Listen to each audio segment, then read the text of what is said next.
ब्रेकनंतर आपलं स्वागत. आता एक ब्रेकिंग न्यूज पाहूया. सलमान खान यांना जीवे मारण्याकरता कट रचणाऱ्या लॉरेन्स बिश्नोई आणि गोल्डीबार गँगमधील साथीदारांना पनवेल शहर पोलीस पथकाने आता अटक केली. या संदर्भात नवी मुंबई पोलीस उपायुक्त विवेक पानसरे यांच्याशी खास बातचीत केली. आमचे प्रतिनिधी विकास मिरगणे यांनी.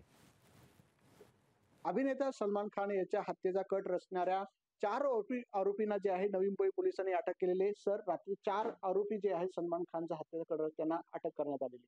ऑक्टोबर 2023 मध्ये आमचे सिनियर PI श्री नितीन ठाकरे यांना काही इन्फॉर्मेशन मिळाली होती की लॉरेन्स बिश्नोई जो ग्रुप आहे, गँग आहे, त्याचे काही सदस्य किंवा काही लोक पनवेल परिसरामध्ये येऊन सलमान खान यांच्या फार्म हाऊसच्या आजूबाजूच्या परिसरामध्ये राहत होते किंवा त्या ठिकाणी त्यांनी रेकी केली होती.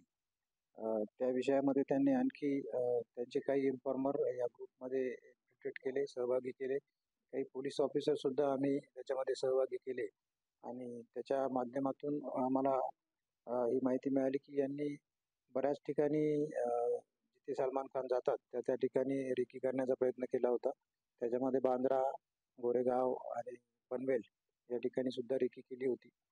त्याचप्रमाणे यांच्या जे एकमेकांशी व्हिडिओ कॉल केले होते त्याच्यामधून एकमेकांना शस्त्र दाखवणे किंवा शस्त्रांची जुळवाजुळव सुद्धा यांनी चालवले असल्याची गोष्ट समोर आली.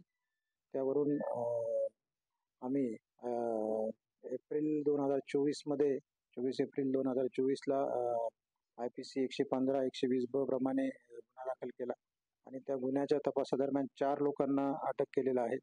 हे जे विवेक पानसरे यांनी सांगितलेले की अनेक पथक जे आहे ते वेगवेगळ्या ठिकाणी रवाना करण्यात आलेले. सलमान खानचा हत्याकट रचणाऱ्या ज्या आरोपींचा कसून चौकशी जी आहे पनवेल पोलीस विवेक पानसरे करताना दिसून येते. कॅमेरामॅन ज्ञानेश वाडेसह विकास मिरगणे, लोकशाही, नवी मुंबई. लोकशाही मराठी ऐका, पहा, जागरूक रहा.